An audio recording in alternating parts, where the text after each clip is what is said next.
Welcome back to the channel. Today we're going to torture this little 196cc 3 horsepower diesel engine with various experiments that were suggested by the audience in the comment section of the previous video. But first, I want to do a shout out to all my new patrons who've reached out with their support so this channel can continue to grow. Thank you so much, and I truly appreciate your generosity. Now, if anybody else wants to become a patron, well, the link for my patron page is in the video description. So it's incredibly hot here in Kansas during the summer, and unfortunately that affects how we film the weekly videos. Actually, I mentioned in the past videos that due to the heat we would be releasing a video every 2 weeks, and this is because in the shop it's typically over 100 degrees, and I can't tolerate that kind of heat. So for now, we work and film in the evenings, and that really slows us down. The good news is, we only have a few more weeks of this summer heat, then I'll be getting back to releasing a video every week. Now today, we're going to focus on the vapor experiments that you, the viewers, want to see us do to this little diesel engine. Now, we are going to do fuel experiments, but that's for another video.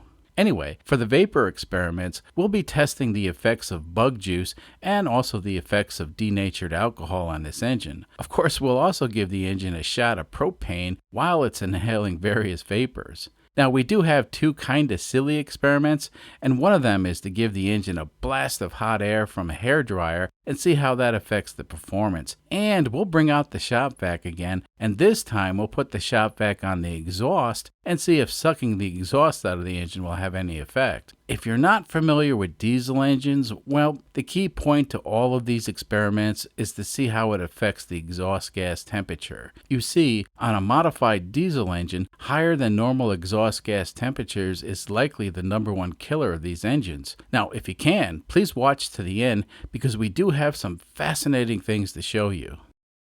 Before we get started, let me give you a quick overview of what's going on here. This hose is for the crankcase ventilation, and it's nothing special. Now, this is a thermocouple probe, so we can measure the temperature of the air in the intake manifold. Now, down here we have a port so we can feed the engine some propane during any of the tests. Over on the back side of the engine, we installed another temperature probe to keep track of the oil temperature. Now, this is something a lot of people had asked for. Of course, on the exhaust, we have another temperature probe to monitor the exhaust gas temperatures, and we'll be keeping an eye on this one. And finally, this is the crank position sensor so we can read the engine RPMs. Now, the engine's connected to an alternator from, well, one of my old Cadillacs, and apparently the alternator outlasted the car, which is probably normal nowadays. Anyway, the alternator's connected to a load bank so we can put a stable load on the engine during the test. And that's about it for the test stand.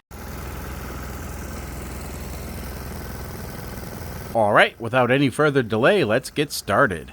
The little diesel engine's been running on the test stand for about 30 minutes now. The alternator that's connected to the engine is putting out 70 amps, which is a medium load for this 3 horsepower engine. So far, everything looks good to go. On the thermocouple gauge, these are the baseline numbers. Now keep in mind, it's extremely hot today and we can see that by the elevated air temps.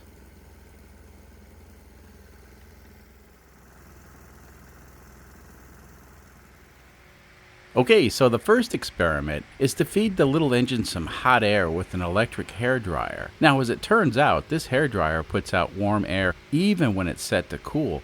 So for our baseline test, we zip-tied this button to force the dryer to push room temperature air through the blower. That way we can see the effects this apparatus has on the engine before we turn on the heat. Alright, let's light this candle.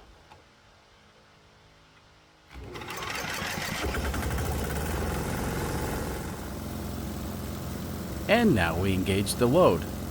First we turn on the alternator, then we turn on the cooling fans for the load bank. So far, so good. Now we can switch on the loads.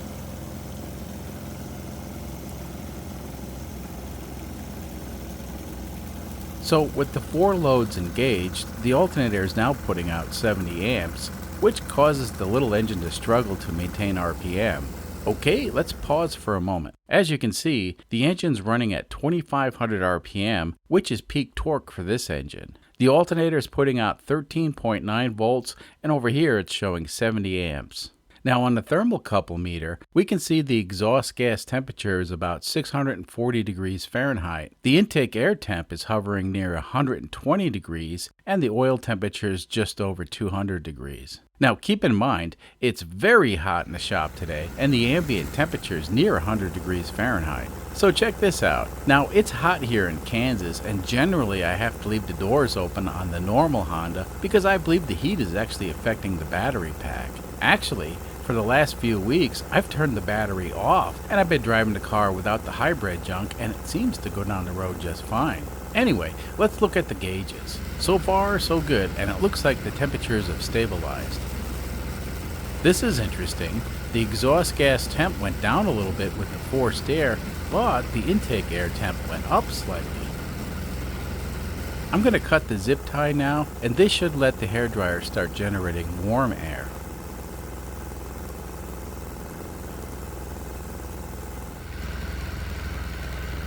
And right away we can see the intake air temperature has gone up about 50 degrees, which caused the exhaust gas temperatures to rise. Interesting. Now let's give this engine something to complain about and start feeding it some hot air.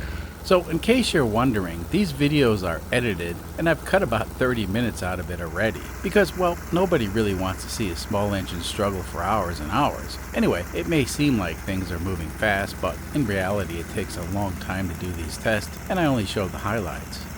Well, despite the elevated intake temperatures, the engine's able to maintain 2500 RPM and continue to hold a 70 amp load. However, the plastic bits on the test apparatus are starting to melt, so perhaps it's time to let everything cool off. It does appear this engine can handle the extra heat no problem. I'm going to shut off the loads and let this engine cool off for a few minutes.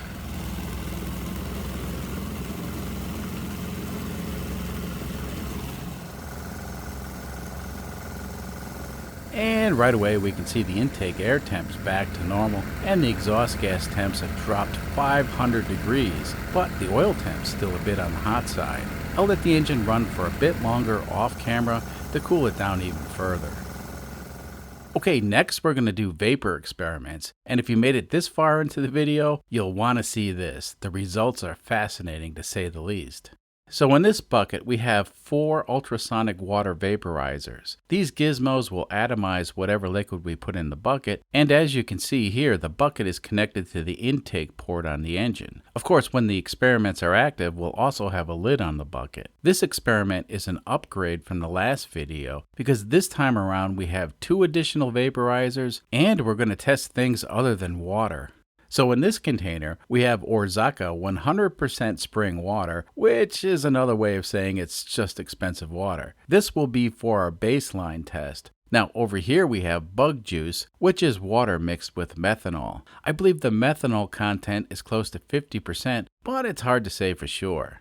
Now over here we have denatured alcohol, which is a blend of 50% ethanol and 50% methanol. We're going to add this alcohol to a water base for an 80-20 ratio. Now that's 80% water and 20% denatured alcohol. So as you can see, the bucket is empty aside from the 4 vaporizers. Now on the outside of the bucket, well, we read the comments from the previous video and we moved the intake holes closer to the bottom, which should allow the incoming air to skim the surface of the liquid. It's thought that this may help with the atomization, and perhaps we'll have more vapor reaching the output of the bucket.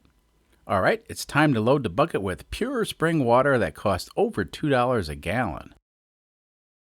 Just for fun, we powered up the ultrasonic vaporizers for a moment just to confirm all 4 do work. Now for the first half of this test, we won't be running the vaporizers and we'll just let the engine feed on the semi-humid air inside the bucket.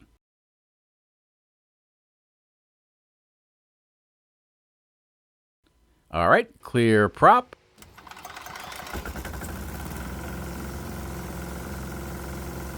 And the little diesel engine's running again. The 70 amp load has been applied and the engine will run for about 10 minutes before we engage the vaporizers.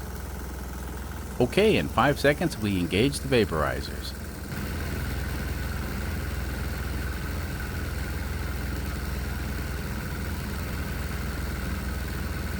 And right away we can see the intake temp starts to drop. The vaporized water doesn't seem to affect the way the engine's running, and it's still chooching along.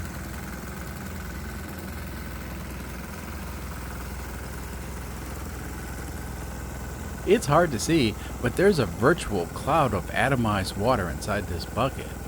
So the intake temps dropped about 12 degrees, and the exhaust gas temps are starting to fall.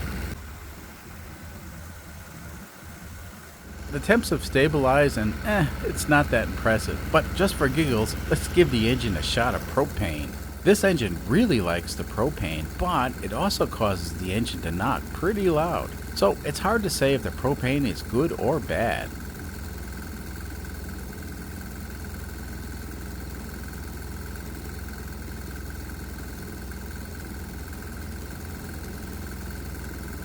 The fact that the RPMs go up is indicating the engine is actually making more power. Now, this engine is equipped with a governor, so the effects of the propane do cause the governor to cut back on the diesel that's being injected.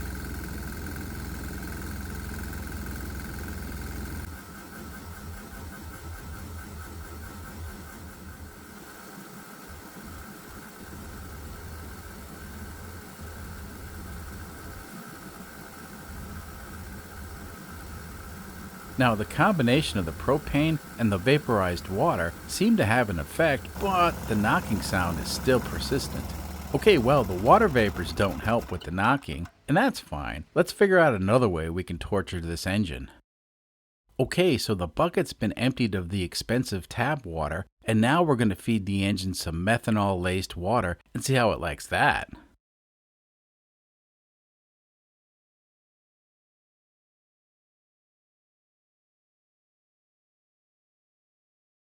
Let's confirm that the meth water will atomize. And yes, it will. You know, this bug juice is not legal for sale in California and Maricopa County, Arizona, for some reason. Okay, let's shut off the vaporizer and let the engine feed on the meth fumes for a baseline test. Let's fire up the poor engine and feed it some methanol.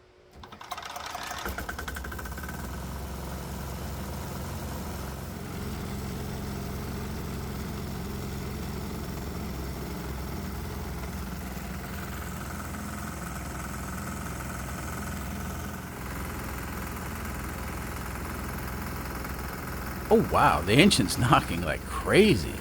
Over at the tachometer, we can see the RPMs are up, which is insane because the vaporizers aren't even on yet. Listen to that engine. Wow, the meth water is killing this engine, but it's also doing a fine job at keeping the exhaust gas temperatures down. Now when I remove the hose, you can certainly see the temps go up.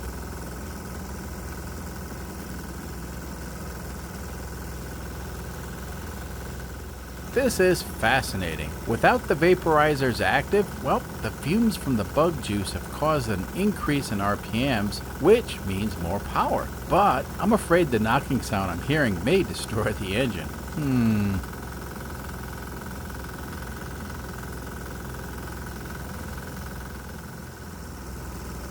So, lesson learned is just say no to meth if you're a diesel engine, but perhaps a little less meth may be okay. So let's see what happens when we dilute the bug juice by 50%. Okay, so I poured the bug juice back into its container because that stuff was too much for this small engine. This time around, we're going to dilute the bug juice by 50%. The way the math works, that should provide us with a solution with only 25% methanol, which may still be too much, but we have to try it anyway. What I find fascinating was the reaction this engine had when it was exposed to just the fumes of the bug juice. I reckon if we engaged the vaporizers, it could have potentially destroyed the engine, which I'm okay with, but I still want to avoid that if possible. Okay, well, let's go for round 2 with the methanol water.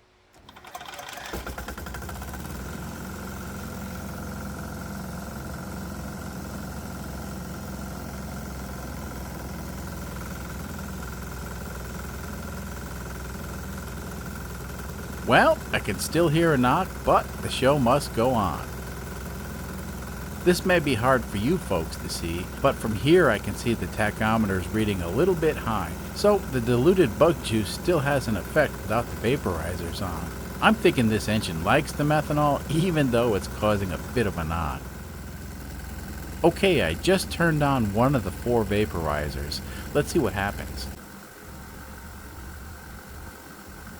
Oh yeah, it's working.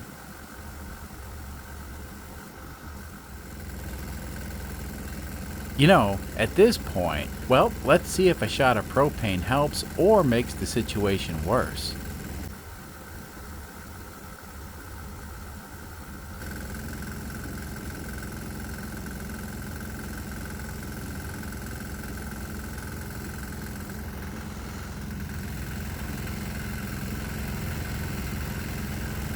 Okay, for the record, this engine runs a lot better with propane, but the knock gets a little worse. Alright, let's turn on a second vaporizer.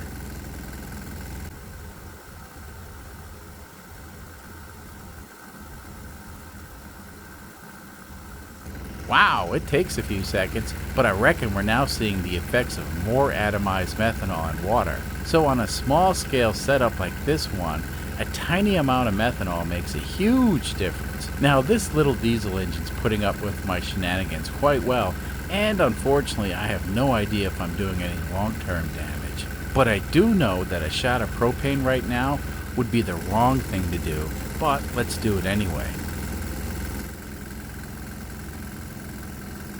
Oh yeah, it likes the propane, even though it's causing the engine to knock even louder. So propane mixed with water and methanol vapor will make more power on a small scale. However, being a small engine, it likely won't last very long, but I don't know that for sure.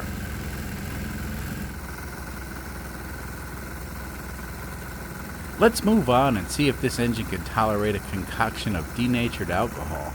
Now, if you made it this far into the video, well, in this experiment, we take it to the next level and we check the fuel consumption. And you're not going to want to miss this one. So now our bucket's been emptied and washed out. So far, all of our experiments have been conducted with 1 gallon of liquid in the bucket. So this time around, we're going to fill the bucket up with a little bit more than 3/4 of a gallon of water, then top it off with denatured alcohol to make 1 gallon of 80% water and 20% alcohol.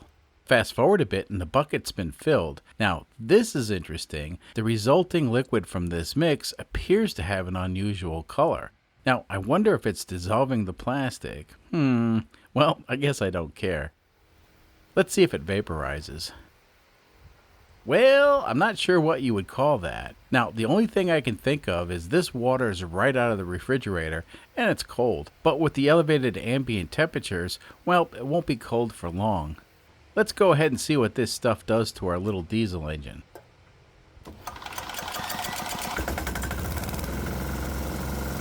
During the warm-up period, the tube that connects the bucket to the engine has been disconnected.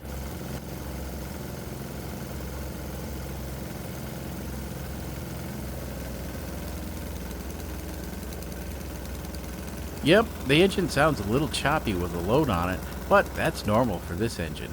Okay, the engine's been running for a few minutes now, and it's time to connect it to the bucket of death.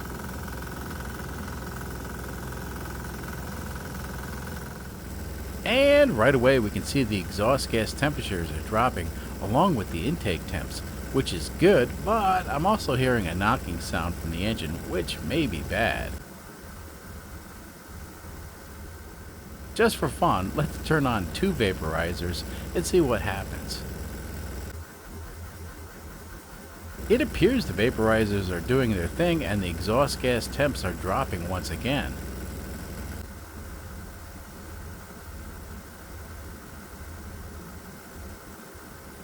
The temps seem to have stabilized. Let's run another vaporizer for a total of 3.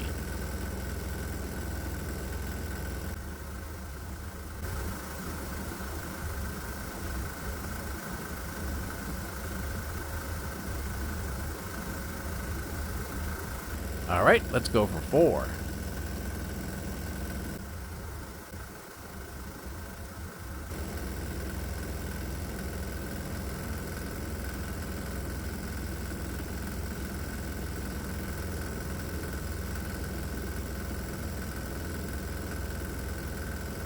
Well, so far so good. The knocking sound's getting a bit louder, which is interesting.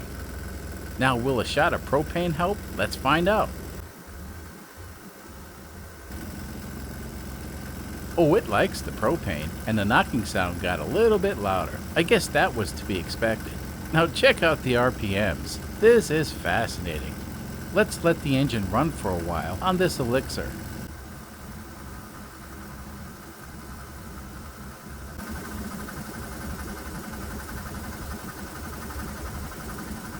So the propane definitely smooths out the tone of the exhaust. If we ignore the knocking sound, well, this engine sounds really good. Of course, the exhaust also smells wonderful with just a hint of propane in it. Alright, well, let's stop this temperature experiment and see what the effects of this vaporized concoction has on the fuel consumption. Fuel consumption measurements are difficult to do with such a small sample, but we managed to get some outstanding video that I think you'll find interesting. Now, first of all, for this test, the propane was turned off, and we're only looking at the effects of the water and alcohol vapor. Now, over here we show the diesel fuel supply with the vaporizer on.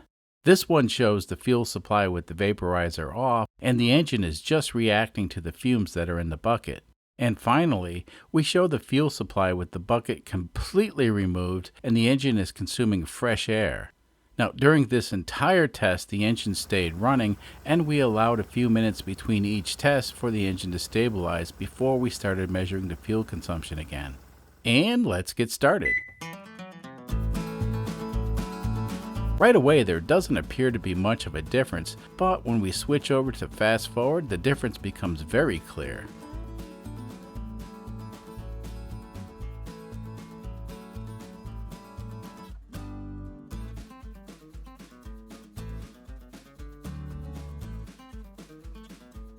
So at this point, it's obvious with the vaporizer on, the fuel consumption is a lot lower.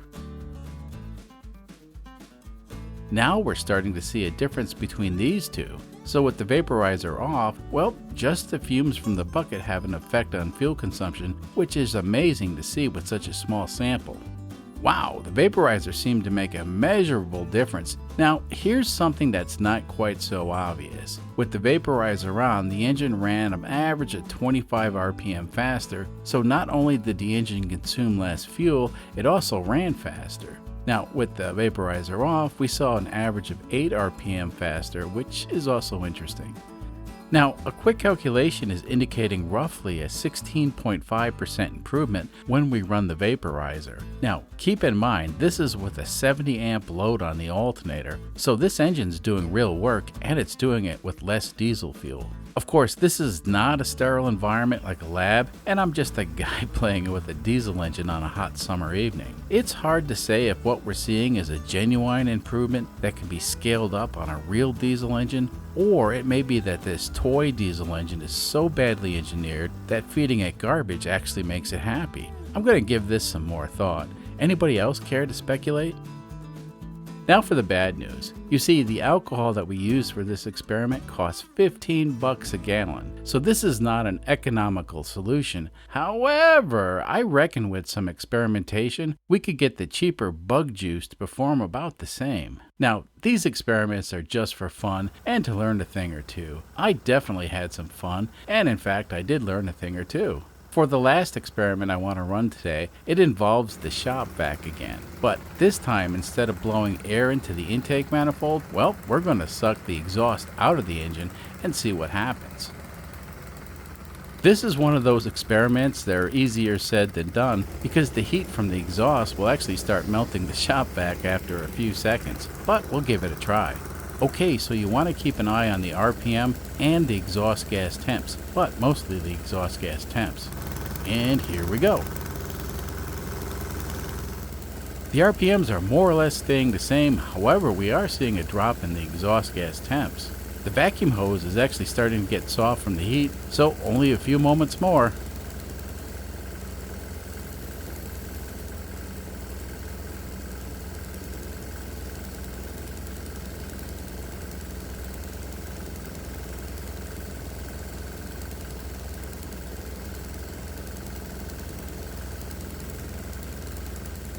And we're done. Well, that was interesting, and I wish I could have done it a lot longer, but it's not possible without a special hose on the shop vac. Now, the interesting thing is, it does look like the vacuum actually helped reduce the exhaust gas temperatures. This poor little engine has suffered quite a bit today, so let's take a moment and talk about engine dynos. If you're a long-time viewer of this channel, you may remember that we do have a small engine dyno that I built, and we use it to test horsepower and torque for the 212cc Predator engine. This particular dyno is called a Prony brake dyno. This dyno only works on the 212cc engine, and nothing else will fit because of the way it's constructed. Now, in the past, I have built a huge dyno with a hydraulic power absorption unit and a proper load cell. This dyno was engineered and built by me in order to tune a custom-built engine for my 1994 NA Mazda Miata.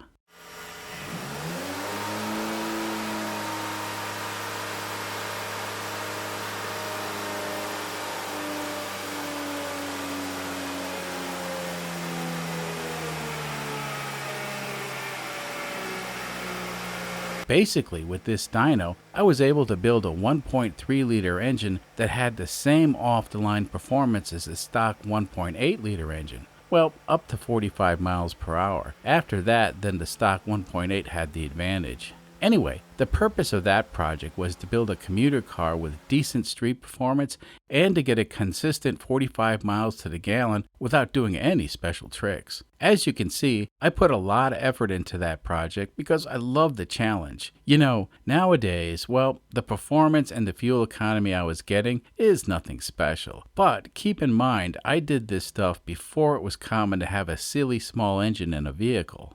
Anyway, I do have a lot of experience in building engine dynos, and this test bench, well, it's lacking a few things, and it's only good for basic testing. I'm curious. Now, given that you know I'm capable of building something like this, well, would you like to see a smaller scale dyno on this channel for testing all sorts of little engines? Let me know in the comments. Anyway, I had fun today, and I hope you did as well. Until next time.